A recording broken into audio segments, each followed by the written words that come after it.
Good afternoon, everybody. It's noon Pacific time, 3 p.m. Eastern on this gorgeous Monday afternoon. So you know that what that means? It means it's content chat time, and I'm your host, Erika Heald. Today, I am super psyched to introduce you to Meisha Bochicchio from VMware, and she's our special guest to talk about one of my very favorite topics, which is upcycling, recycling, reusing, reimagining all of the great content that we are creating. Meisha, welcome to Content Chat, and please take a moment to let folks know a little bit about who you are and what you do at VMware. Yeah, thank you so much for inviting me here today, Erika. I think we share a similar passion for the topic that we're chatting about today. For folks that don't know me, I am a digital content marketing program manager at VMware, and my role is a little bit unique. I actually sit on the event marketing team, and my role is really focused on owning the digital component to our huge event user conference that we have called Explore. So we just had our Las Vegas event a few weeks ago. We had a live broadcast. It was great. But bigger than that, my role also owns the content programming around the event. So after we have our big event, we have all the sessions are recorded. And prior to my role, folks would just put those in the on-demand library. And that was really it. So this is a new role for the company, and it's really focused on how can we leverage all of this great event content that we have throughout the year to continue to engage and grow our audience. I love that because having been part of a number of organizations that similarly did not use all of that great content from their user events or from events that their leaders spoke at, it's leaving money on the table, and it's keeping valuable, interesting content from all the folks that could put it to great use. So I love that. I mean, how amazing that your entire job is making sure that you get the most out of all of that. That's so much fun. Yeah, it's pretty cool. And, my background before VMware, this is a totally new industry for me, but I worked in MarTech. I actually worked at a different company called Goldcast, which was a digital event platform. And that was a problem that we saw at Goldcast running our events, but also a lot of our customers and our audience saw like, hey, we have a webinar series or we have this annual conference.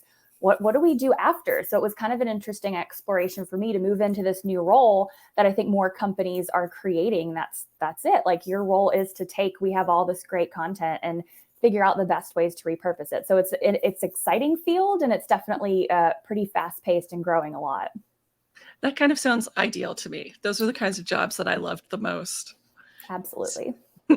So both in this role and in your last role, how did you decide if a piece of content really did have legs, or if it was something that, was really best suited for the time and place and format it originally appeared and maybe shouldn't be repurposed? Like, what was your process?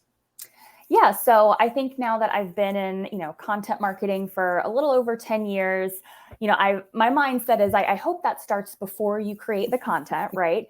So I like to think about it on a campaign level. So mapping out your content from the very beginning. So for example, a very common thing that folks might deal with is you have a large research report coming out the next quarter. Thinking about how you can take that, kind of big rock content is a metaphor a lot of folks use, and break that down into little rocks or an entire ecosystem of content. So you might have, based on your report, you say, okay, I want to launch this in the form of a digital event. We want to have a webinar or a conference around this theme to launch the report. So this could be in person. You could, submit speaking opportunities to relevant conferences. You can host your own digital event. You could guest speak or present at other events, webinars, podcasts. You could also come up with, okay, based on this report that we have coming out, here are X amount of derivative blog topics that might make sense to level up into this report. You could also think about your social strategy. How are we distributing and breaking down this information and starting conversations with our audience on social? So you could come up with carousels, maybe, video sizzle reels that share the data, or you can break up your event into different sections and video segments for social. Reaction videos, if you're having a conversation with someone, I'm like, wow, I totally didn't know that. Here's how we think about that. You could do polls and then kind of gut check your research against what people think. Mm-hmm. So many ways to get creative on social and, again, break that content down. podcasting, whether you have your own podcast, you could submit speaking opportunities for other guest shows. And then, of course, your email distribution, having snippets that you send out in your newsletters. Maybe you send it out, via a one-off list that matches, the ICP for that information. Adding that content to relevant onboarding flows or nurtures or newsletters or wherever it makes sense given the context. So again, starting at the campaign level ahead of the content and thinking about how you're going to repurpose and redistribute it. But to answer your question, I know a lot of folks might be getting started today, or you're like a one-person content team and you're just kind of curious about how this works. On a smaller, more qualitative scale, if someone is really resonating with your audience, so you're getting, let's say, a ton of engagement on your social amplification and people are commenting, they're chiming in, you have high engagement via email, you have lots of page traffic to a specific blog post or lots of referral traffic, people sharing it, it gets picked up somewhere else, lots of comments, those are really great signals that a topic is relevant and your audience might be hungry for that content in different formats. And this is something I'm thinking about as, I look at our event and how to prioritize how we're repurposing our content. I'm using things like consumption signals. So, how many folks are going to our on-demand library and what sessions are kind of trending, and also reviews from our sessions and our in-person event, like what sessions people really enjoyed in person. How can I get those out and amplify those to our remote folks as well? So those are a few ways you can get started and kind of look at some signals that might tell you, hey, this is resonating. You might want to give people more. Well, I love your approach because I'm a firm believer that you do have to start whenever you're planning any piece of content with thinking about, everything that's going to come out of it or what it's referencing, how it really just fits in with everything else you've published. But I'll also say that pretty much every major engagement I've had for the last 6 years has been kicked off with creating that kind of content, intake form or content planning form, because a lot of times maybe so many different people are involved in the process that everyone just sort of picks it up and starts fresh every time. And that's how you forget things. That's how, you don't optimize if you're starting from a blank page. I just think it's so hard to really make the most of it. It's got to be a system. Oh yeah. And I think about too, that meme of like the boyfriend looking at the other girl and it's like my existing, content. And then I'm looking at something new and shiny. Like it is, it's not always, yourself or your team that's like, hey, we want you to do all this stuff. You probably have multiple stakeholders that you're working with and dealing with that all want content. So just having a system in place to kind of field those requests and having a strategy and trying to get ahead of that is, I think, a good way to kind of field all the requests that I know our content folks get. Oh, but we have so much free time and budget, said no content marketing manager ever. It's like, and a lot of people are, one-person content team. So it's like you become not only the content marketer, but the content producer and the copywriter and the editor. And it's like, you just become all of these things in one. It's definitely, I feel you, it can be tough. So when you do have all those kind of competing priorities and you have, a topic that, it's something that's been coming up a lot in social, it's something that, sales has been asking about, you have all the signs, this is a hot topic. How do you decide what format you should actually start with? And, and then how do you kind of manage those expectations and roll things out over time? Yeah, that is definitely a good question. I think I have a few ways in mind that folks can think about this. I think first and foremost, you have to think about what makes sense in the context of the content. So something highly visual might not make the best podcast episode, for example, right? Like if you have something that's really technical or that needs a lot of visual support, that might be really hard to explain via a podcast episode and people might totally zone out.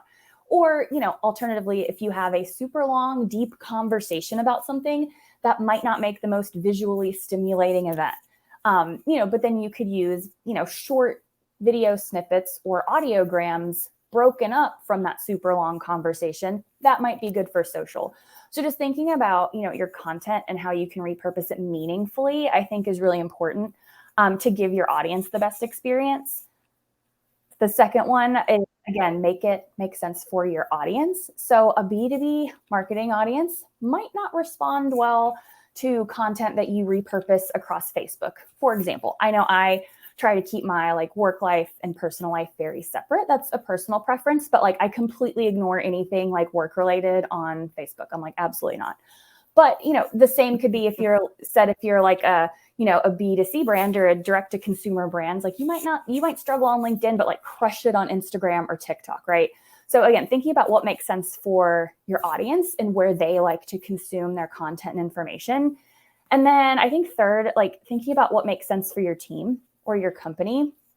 I know it's hard, but I try to encourage folks to like not cave to the pressure to be everything everywhere all at once, because it's just not effective and it's not a good use of anyone's time. I think the rule of thumb here is it's better to be the best in one place that's most relevant to your audience versus being mediocre and basically ignored everywhere. So think about, again, tying it back to your bigger goals. So if you have, let's say, a content-driven campaign, where are you planning to promote this campaign and communicate with your audience, and how can content be repurposed to support those efforts, and maybe prioritize those channels and those communications. Those are three ways that I like to think about it: what makes sense for the actual content itself, what makes sense for your audience, and then what makes sense for your team goals, your company goals.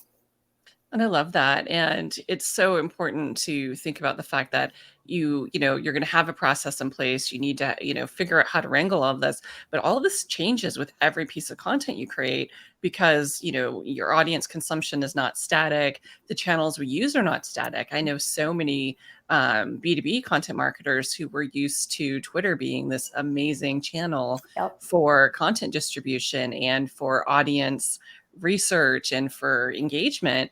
It's really changed unless you have a more politically active brand, in which case it's changed in a way that you see way more of that engagement. But so many B2B marketers I know are faced with, oh gosh, now what? Because they've neglected some of those other channels. So it is always, interesting. But I think having that process in place means that when a big shift like that happens, you've already been thinking through where your audience is and other ways that you can use or distribute your content. So then you don't get kind of, left in the lurch, which I think some folks definitely did if they were just sort of taking a more ad hoc approach. Yeah. And I think anytime you're putting all of your eggs in one basket, you're kind of at risk. Like you build these audiences on these third-party platforms, and then to your point, like that could change overnight and you could lose that reach, you lose that audience. So I do think you have to be smart about it and kind of think about, where does my audience live? Maybe it's all on Twitter or X, maybe it's all on LinkedIn, but also having a little bit of, the foresight to experiment. I know there's a lot of creators. I think that's a whole other conversation, but the creator movement, and there's a lot of folks that are doing fun stuff on TikTok. I am not on TikTok. I am like the old millennial who sees things when they're like 2 months old on Instagram Reels. But I know there are a lot of folks who are experimenting in different spaces on different platforms. So I think it's good too, to your point, not to go all in on just one space. 100% with you on that. I am also not on TikTok, even though I understand there's probably some compelling cat videos I'm missing. Yeah. I would spend hours watching dog content. Like it's not good. Like I don't need to be on TikTok. Exactly. I know if it's really great content, somebody will share it with me in some old lady format, so it'll be just fine. Yeah, send us your your dog videos on like Facebook or Instagram. Share the links. Exactly. So we're about to gear up into conference season. I know I have a presentation due today that I'm totally going to finish. I'm going to get it done. And I know everybody's, planning for conferences that they're going to either be, putting on or that they're presenting at. So I was hoping we could spend a little bit of time kind of really diving into how to make the most of repurposing that kind of presentation and live event content giving it new life in other formats. Yeah, well, I hope your event contact is watching this, so they know you're working on your presentation. But yeah, that's a really great question. Like to your point, it is conference season. We got like Inbound. We just had our big event in Las Vegas. There's Salesforce, Dreamforce. Like there's all the conferences, content marketing world. So lots of exciting conferences happening. And if you happen to be at one of those events or you have an event coming up, feel like I'm just going to spitball some ways to think about this. And so again, just for the added context of kind of where I sit in this world, I sit on the event marketing team, which sits on our broader event team.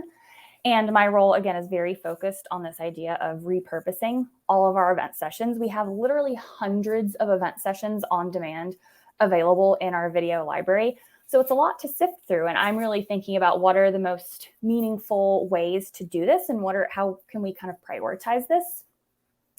So the first way I think most folks are probably familiar with is taking a video asset and transforming that into something that makes sense in a written form. And even just that, there's a lot of ways to think about. So the first super low effort, low impact way to do this is simply just to add a transcript to whatever page your video's on. This can be good for accessibility, right? You're giving folks multiple ways to consume your content, but otherwise it's not really the best experience. You're asking your audience to do a lot and like consume a lot of content to get what they're looking for. So like very low effort, but also probably like low impact way to think about this. Pretty straightforward. When I think about some more meaningful ways to kind of take your video content and make it make sense in written form, session curation is one way that I am thinking about this.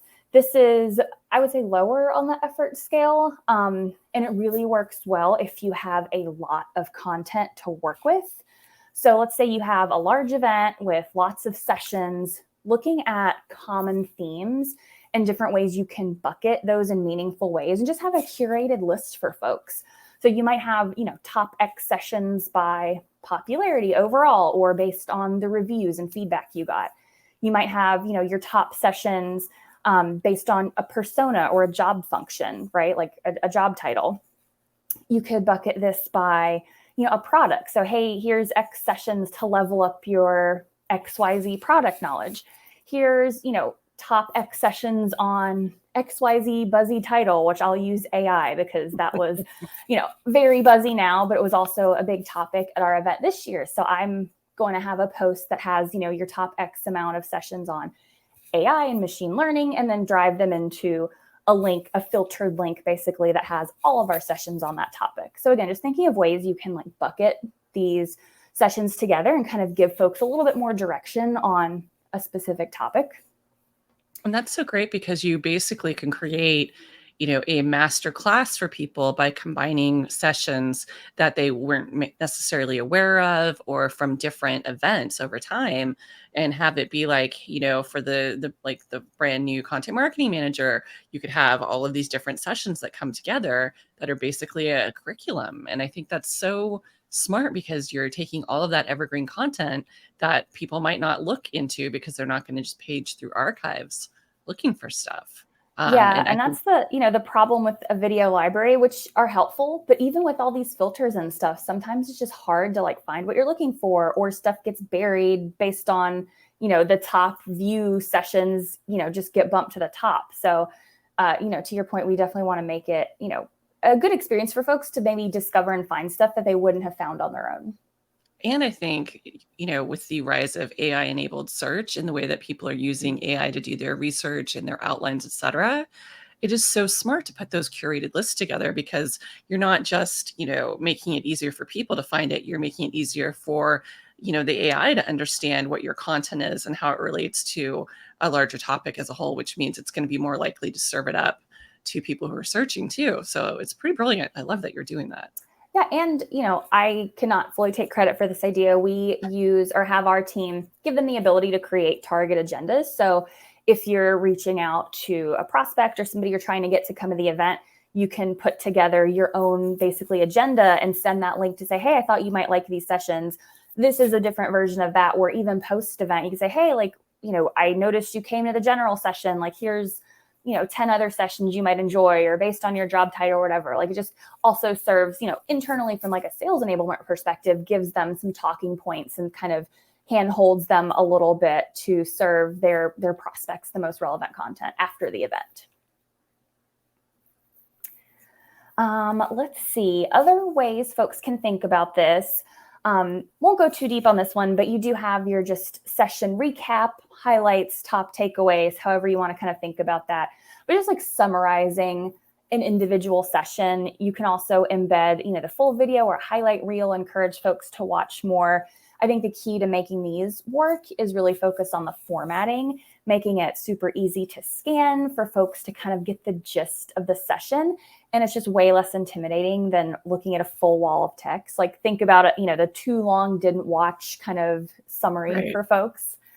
Do You you can usually end up including any kind of attendee or participant content relating to the session too, to kind of give it a little bit more pizzazz? Or do you feel like, from a content purity standpoint, your job as the curator, internally creating this content is really to primarily use the content that was presented, by the speakers? Because I know that's kind of like, people kind of go both ways about whether or not you include that UGC or not.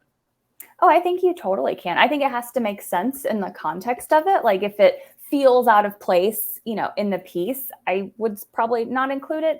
But I think if it makes sense in the context, like why not include that? I think that's great. Awesome. So what are some of the other ways that you end up reusing your event content? Because it sounds to me like you guys are really on top of making sure you get the most mileage and reaching the widest audience. Because some people like to read, some people like to watch videos. Everybody wants something different. Yeah. So that's, I think I've focused a lot on the written piece of it. There are other teams that I'm partnering with to kind of make sure that, we have these great video clips. So using the clips from the full event session, like that's a super low lift way to feed your organic social feeds, or even repurpose those for paid social if it makes sense, Yeah. or paid ads elsewhere. So taking those, the big full sessions and, creating a bunch of video clips, super smart, low lift way to do that. I think even if your event recording isn't maybe the best quality, or it's just not as visually appealing, you can try audiograms as well. That's one thing I think we're going to try. Some of our sessions are the big main stage, beautiful production, which is great quality. Some of them are just slides, which is not the most visually appealing, but we can still use that audio feed and create an audiogram of like a really compelling, little nugget or snippet. So that's another way to do that. One fun thing, we haven't done this at VMware, but other companies I've worked at, one fun way to visualize your event session is to hire an illustrator or someone who can do like sit in on your session and create like a sketch that kind of Yeah. pulls everything The together. sketch notes and visual illustrations Yeah. of a session are so amazing. I wish I had those skills because, I Right. so appreciate when I get that kind of summary. It's amazing. Yeah, and I think it makes a fun, giveaway to your attendees or folks even that couldn't attend.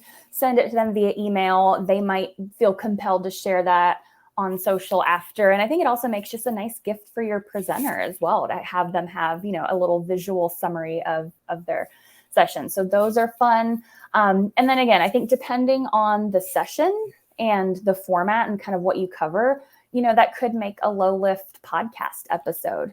And just repurposing that into an audio first format. Totally. When I was at Anaplan, we had a visual note taker, and it was so amazing, to get that kind of real time summary going too. And it helped the team figure out like what they should actually focus on when they were doing the recaps, because instead of having to go back, read the whole transcript and, think it all through, they looked at it through the eyes of, somebody else who wasn't as embedded in the day to day, and what they pulled out in the nuggets. And I think it really gave kind of a different lens to incorporate into the content creation process. Yeah, absolutely. And it's kind of a fun exercise too, because you might have somebody else that's not as ingrained in creating the content for your event session. It's hearing someone else's summary and what they thought the takeaways were compared to what you were trying to convey could also just be, an interesting exercise as well. 100%. So, of course, the big question here is, how do you actually create all of this derivative content, though, especially if, you are one person with these hundreds of, pieces of archived content that you're starting from? Like, what do you use tool wise to actually help you get all of this kind of content upcycled and repurposed? Or do you have the luxury of having a team of creative people who are able to help you with that too? Because I've been in both situations. Yeah, so I do not personally have a team. VMware has a very large marketing team, but my role in my team, I'm just the one. So I will say I am very lucky that we are kind of actively exploring some AI tools. I am very early in my journey with this, but I will say, VMware as a company is very invested in the future of AI, and we even have an internal marketing AI council dedicated to the exploration of this whole field, which is pretty cool. So That's I do super. have that luxury, but I am also, I am the sole person that owns this content repurposing effort for our event. So it's almost a necessity because, I will say the one thing that is a challenge is I am not an SME in VMware products or services or our industry, not yet anyway. So, it's really been helpful to have some internal partners that can help guide me, but also, some of these AI tools where we can give it some, pretty strict guardrails that can kind of help, guide me in the creation of, this, in many cases, very technical content, being able for me to kind of get above the surface and say, okay, like, here's the top takeaways, like, here's the things that you need to know about this very technical content that, again, I'm not an SME in. And I think that's, something, when I hear people talk about their concerns about AI with writing, it kind of frequently glosses over the fact that even if we are experts in our area, or even if we have been with a company for a long time, we don't always have the greater context that somebody outside of our organization brings with them. And AI can be really helpful if you use it properly to provide that context to you so that you understand the environments in which people are working, what kind of challenges they have that you may not have anticipated, et cetera. So, from my perspective as somebody who, does a ton of writing, I think that it's a fantastic thought partner. So I'm hopeful that we see more content creators look at it and see how they can harness it as maybe an intern, because that's kind of a friendly way, a tool that you are teaching how to do things the way that you want them to be done, so it can help you do more of what you want to do, as opposed to seeing it as evil. Because I definitely, that's not helpful for us to see it as, evil or being concerned it's going to take our jobs, because it's not. Unless you're a really terrible writer. I have seen, some content mill content that AI would have done a better job. So, that's fair. Yeah. Well, and that's the funny thing too. God, content mills. I haven't thought about that in like 10 years. But yeah, there's always been ways of creating crappy content at scale. Like, that is not a new thing, right? So yeah, I agree. I think I was very skeptical is the right word, but prior to this being in a company that was like very invested in this, I was kind of just like overwhelmed by all of the platforms and all of the thought leaders, sharing, the 100 ways to repurpose your content. I was like, oh, this is just too much. So I'm, lucky to be in a role now where it's like I can really focus on this. I will say for me, it has been a learning curve. I think I was expecting to go into some of these tools and like, I got this, cracks knuckles, like puts in a prompt, like gets exactly what I want. And there is a learning curve, right? Like we have some tools that we use and we have a lot of training and enablement. And even with all the support, it's still very much a work in progress. But I will say, like, learning how to use them, just everybody said it, but it's like the better your prompts are and giving them the context and information and guardrails, then you do get good content as an output that you can then massage into exactly what you want. Totally. And I mean, that's the important thing to remember is you're not in, you're learning, but we're all learning. We're all learning this all at the same time. The tools are evolving in real time, and they're evolving based upon us training them what we want. The same way that we've trained, our Facebook algorithms to serve up adorable dog and cat videos, if that's what we're into, in the same way that we train LinkedIn what we're interested in seeing and what we don't think is relevant for us. But I think it's that mind shift of being open to it and feeling free to experiment. But that said, because I am anticipating the question that we will inevitably get at the end Oh of this when gosh. we open up for questions, which is, okay, but ladies, but what have you tried out and what tools have you been using? Because everyone wants to kind of have some places to start to kick the tires. So let's start with AI tools, and then we can get into other kinds of repurposing tools. What are some of the AI tools that you've used and enjoyed? I'm not going to ask which ones you haven't liked, because life is too short to be worried about stuff that doesn't work. Let's just talk about the things you've used that have been helpful for you.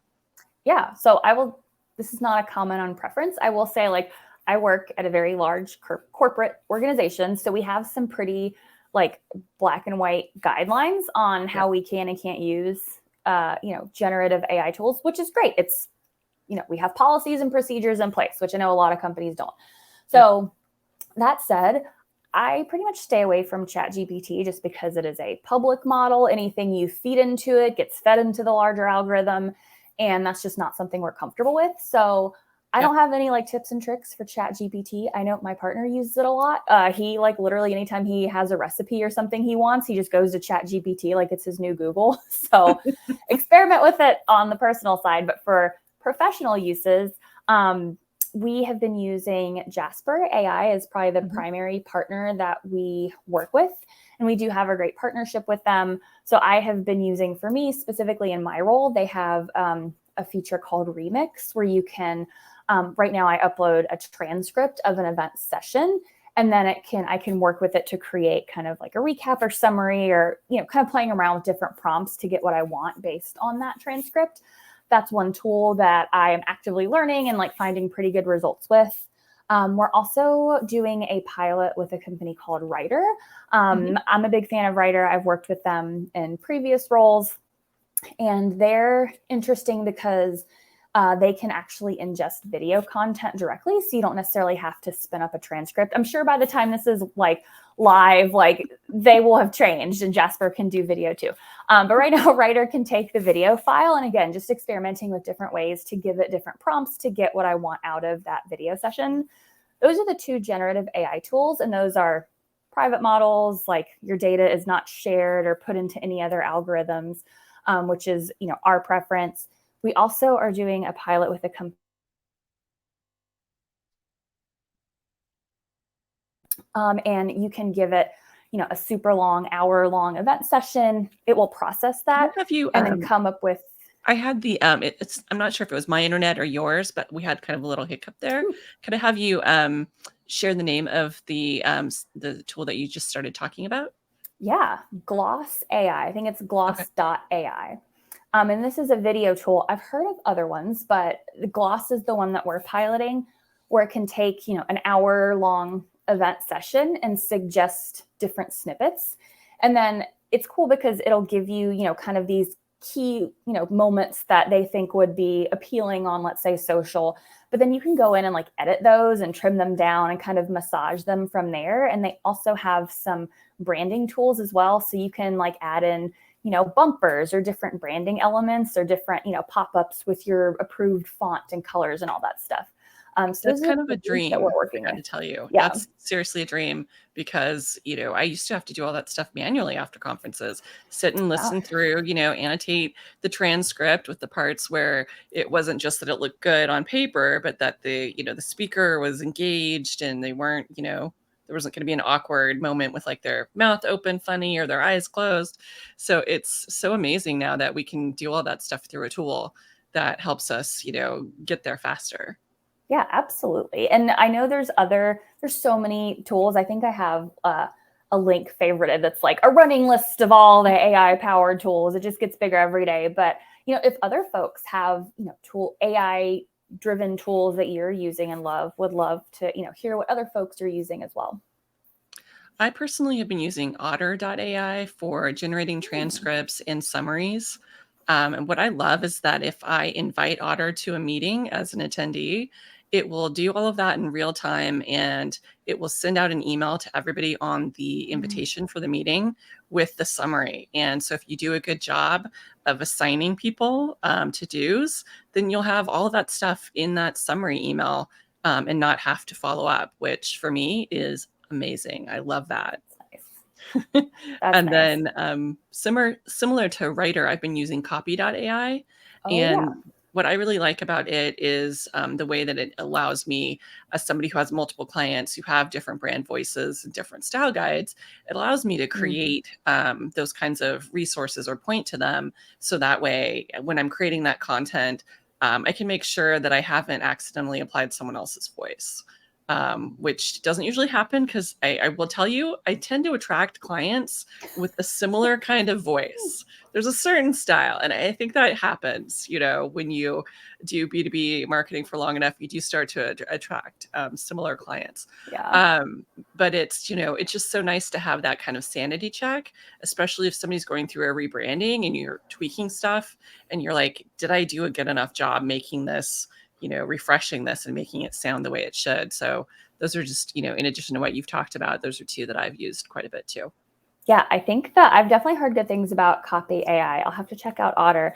But I think like the whole branding and style guide thing is wildly underrated. I will say, as somebody who's bounced around a little bit in the past couple years, like it's just like learning a new company's like style guide. I'm just like, oh, is this Chicago? And it's like they're all piecemealed together. It's never just like we use AP format. It's like we use this, but we do Oxford comma or we don't. So having those Yep. like sanity checks in place is like super helpful. And then I think another really cool feature that some of these like generative AI platforms use, a lot of them have integrations with like SEO tools, which is fine. But then some of them have just like little features like internal link suggestions. So obviously VMware has a very robust ecosystem of content that I will never have, like I'll never know all of the things, but they can like suggest links. And I'm like, that is so helpful and such a time That's awesome. saver.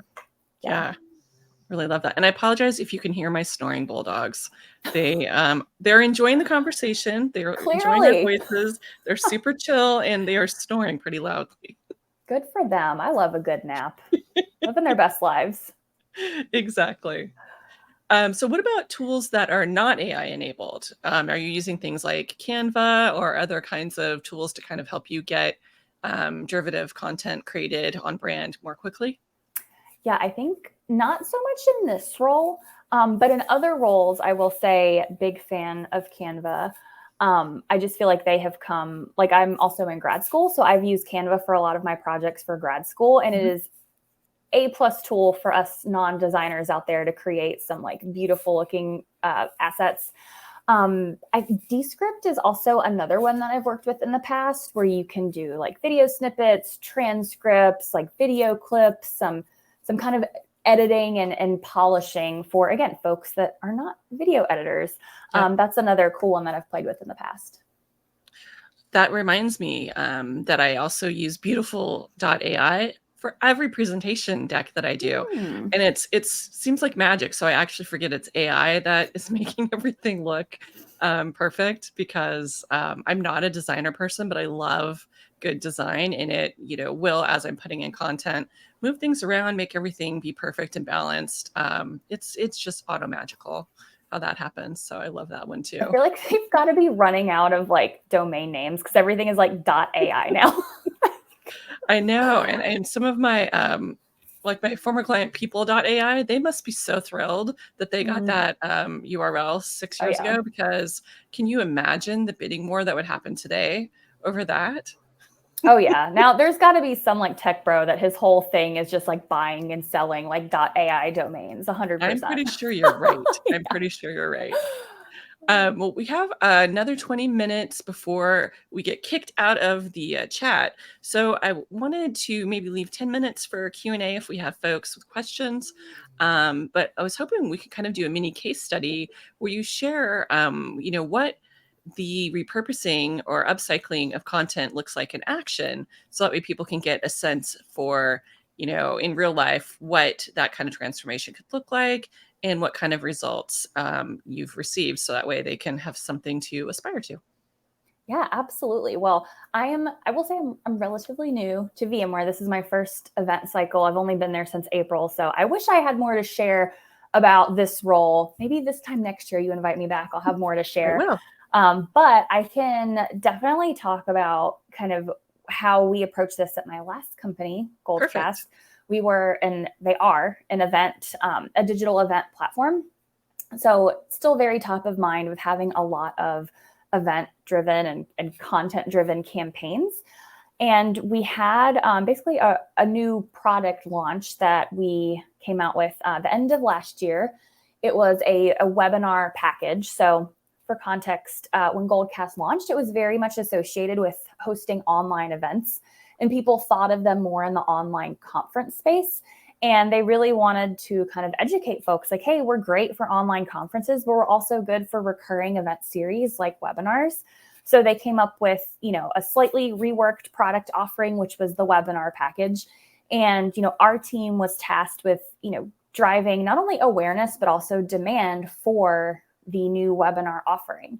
And what we came up with was a week-long campaign called Webinar Week, where we hosted 5 webinars in 5 days. And the goal was really to share kind of like a behind-the-scenes look at how we actually planned and launched and executed webinars. So it was a really fun theme. It was, educating our audience on, having a webinar strategy, but also sharing like step-by-step in each of these episodes how we thought about it and actually executed it. It was a little meta too, which was kind of cool. So we had, 5 webinars in 5 days. But again, taking this content repurposing approach, we wanted it just not to be these 5 episodes and that's that. We really tried to plan in advance. So we had a report that we also launched in tandem with this campaign, where we looked at our proprietary platform data and came up with a benchmark report of how other customers were using the platform for webinars and kind of the results that they were seeing. So we had this report that was tied to the campaign. We ended up coming up with over 15 derivative blog articles. Some of them were related to the data and best practices. Some of them are where we had external thought leaders come in and share how they were doing webinars at their companies. We picked folks that we knew were kind of aspirational in the space. So I think Devin Reed was one person. I'm probably getting the name wrong. But there was a couple, really well-known B2B content folks that we reached out to and partnered with. We had, and again, just like kind of multi-channel distribution across social, which we were very heavy and active on LinkedIn because that's where our audience lived, using email and then paid media as well. So through all of these things, by the end of it, I pulled these metrics before I left. So the campaign launched in December and ran for, we'll say, the first quarter of the year. By the time I left in April, we had over 3,500 views on our webinar-related blog content. So just looking at those specific blogs that were tied to the campaign, we had over 2,000 views of our webinar solutions page. So just letting us know that, we were, this was tied to a specific product. So we can see that folks are going to that product page to learn more. Everybody that attended the event, of course, got a free copy of the report. But outside of that, we had over 250 other people download the report. From an event perspective, we had over 800 total registrants and then over 415 people attend. So we did see 44% attended more than one session, and that was important because we wanted to take people on a journey. And then one of the more interesting stats was we structured them as very snackable sessions. They were 30-minute sessions, and our average watch time for the live event was 23 minutes. So people really did stick around to consume the content. That was great. So that was all great, from an engagement perspective, but post-event, looking at the actual impact, which I think it's great if from a content perspective, anytime you can tie your efforts to pipeline and revenue, that's amazing because that's what the higher ups care about.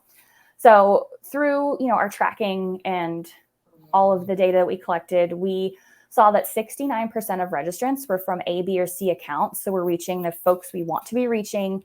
48% were prospects or in pipeline. So again, we're reaching the right folks. Yep. 15%, interestingly, were from closed lost accounts. So we were able to re-engage some folks who maybe it wasn't the right time, or maybe it's still not the right time, but they're still consuming our content. Yep. Keeping that relationship warm. I love that. 100%.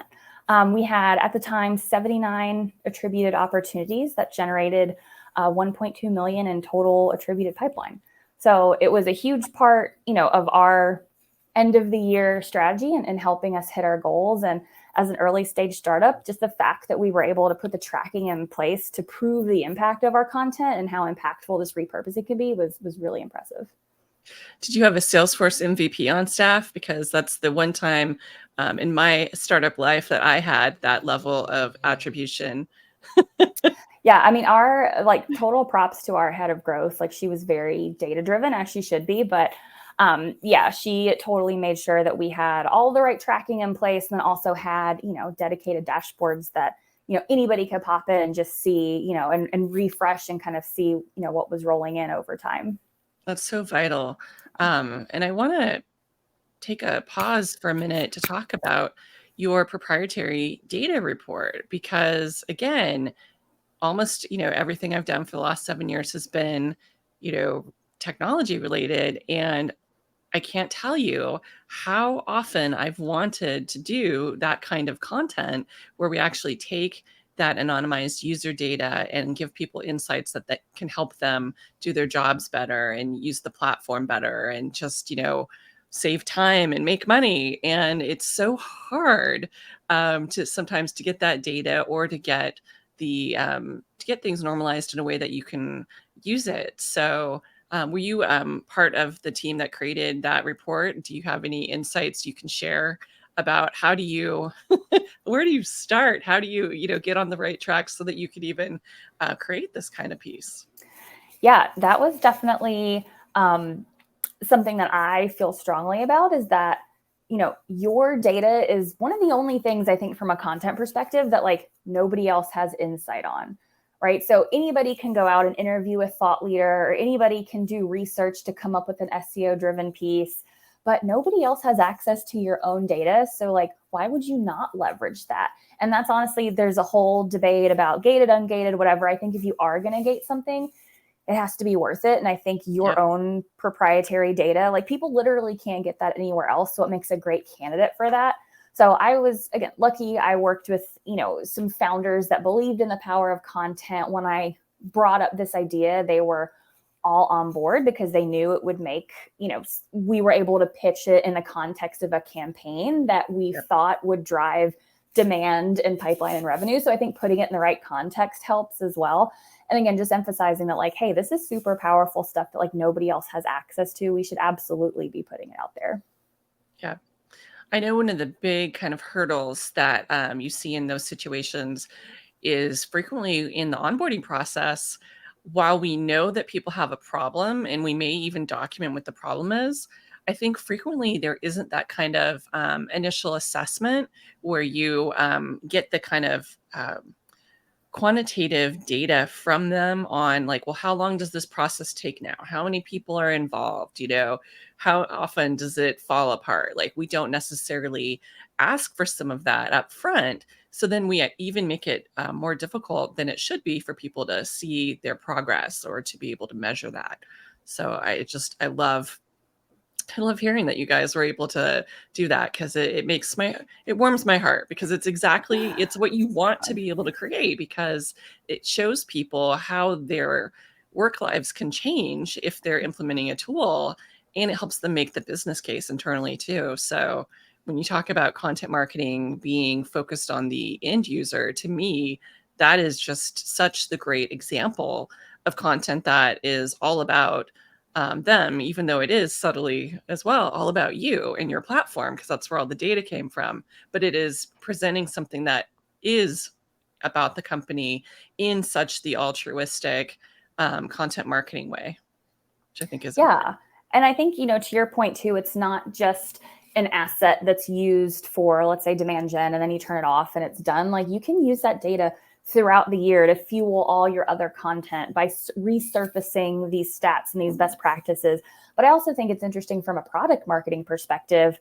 You know, if you have, you know, a robust product marketing tool, you can surface those insights too and like compare people to, you know, the average user, or like, hey, did you know that like X amount of people see X insights based on this? Like you can resurface that data in meaningful ways in your actual product to drive adoption and drive, you know, cross-selling, all these other features. So it can be used for so much more than just content marketing. That's kind of the starting point, but it definitely has applications across the business. Not to mention personalization, because now, Yeah, see? thanks to AI, we can no longer have the excuse of, oh, it's too hard, it's too expensive, it's too difficult, we don't know enough. We're finally going to get to that one-to-one marketing, and that, while AI is going to enable that, it's going to 100% have to be driven by quality content that really is fascinating to that person and helpful to them. So I think it makes roles like the one you have, where you're really that person who, understands the content and figures out different ways to serve it up to people, becomes even more important, because all that content, it's going to be reused, moving forward in ways you haven't even thought of yet, based on what you're already doing with it. So that's, to me, what's so exciting. Yeah. And think about, speaking of AI, like think about Spotify Wrapped, like everyone's favorite content marketing example, right? And I think Grammarly does a good job of that too, from like, a B2B perspective. Like I get so pumped up when Grammarly tells me I'm in the top 90 or whatever percent. Right? So just like, using that data, making it personal to that person and making it a fun experience. Like B2B doesn't have to be boring. Like make it something that's fun and delightful and that your audience can like totally nerd out about. Exactly. Add some shenanigans to channel your inner Anne Handley. Oh, I was about to say Anne Handley, her Department of Shenanigans. We need more That's shenanigans. right. I love that. I cannot wait for marketing props. It's going to be so much fun. Yeah. So we have about 10 minutes left, and I did want to open things up for Q&A. I don't think we've seen anything on Twitter today. It's always kind of hit or miss. A lot of times we get stuff coming in later. So if that's the case, we'll let you know. For folks that are watching live right now, please feel free to ask your questions on LinkedIn, because they'll show up here in our comments panel, and we'll be able to see them and answer them for you. And of course, if you're watching this as the archive, please leave a note on the recap blog post, and we'll make sure that we respond to it. And I saw Amy left a comment. Like, I know Amy. Hi, Amy. I'm gonna share it too. She's in the market. Amy Fair is a longtime friend of Content Chat. We love Amy, and Amy is looking. She's actually was a prior guest too, and she is looking for her next content marketing gig. And somebody should snap her up already. Thank you kindly. So, Miss Amy, thank you for joining today, and I hope that we help in a small way of giving some visibility to your job search. All right. So I do have one question that I have via DM here, which is, how do you decide when it's best to take a piece of content down to update it, versus keeping the old piece of content up and creating a new post that expands upon it or updates it? So I think a good example of that is, frequently, if you have anything that's about technology, like let's say if we did have a list of, the top 10 AI tools that you should be using to repurpose your content, well, it's going to be outdated pretty quickly. So how would you decide for a piece like that? How would you decide to take it down and replace it at that same URL, versus when would you add something new?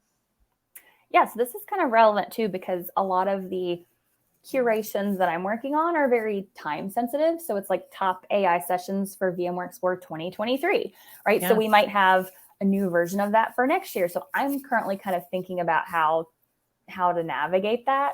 I think, one way I'm thinking about it is this something that can be evergreen? And then just thinking about things like your URL structure and things that you can't necessarily tweak. So just trying to get ahead of that. I think if it is something that's like very, tied to a specific date or specific news or event, something, I think that's also fine to just keep it. I would say repurpose and try to get ahead of something that might be evergreen in advance, so you're not dealing with multiple URLs, but also recognize there are some topics that are pretty timely and time sensitive, and that's fine too. I know I'm running into this right now with a client who has a lot of web content, a lot of blog content that was created during COVID. And frequently the content is very much evergreen content, but all of the examples or, the intros or the call to action, it all mentions COVID. And it's so hard because you don't really want to be sharing some of that content the way it is, because you're going to you're going to run into drama, or you're going to run into people just being turned off by an intro that mentions COVID because they're like, well, that was so 3 years ago. I just, this must be outdated. So I think that's, something a lot of folks struggle with. Yeah, I think I would err on the side of evergreen, and just, again, recognize that it might be a topic you have to update annually or quarterly or whatever it is, and just try to get ahead of that planning process and earmarking things to say, hey, we're going to look at this in another, 6 months or a year, however long it is, and just having that process in place. Totally. Well, looks like we're just about out of time. So I would love for folks to know, where should they look you up to hear more from you about what you're doing and see some more of your great examples in action? Yeah, you can absolutely look me up on LinkedIn. I am on Twitter/X, but I'm not nearly as active. I've kind of gone all in on LinkedIn. So please add me. Always happy to connect with other B2B marketers. Thank you so much for sharing your time today. And it's just been a joy to chat with somebody who, sees the potential in content the way that you do. So thank you so much for being our guest and sharing your approach with everyone. Yeah, thank you so much for having me. Thank you. Take care, everybody.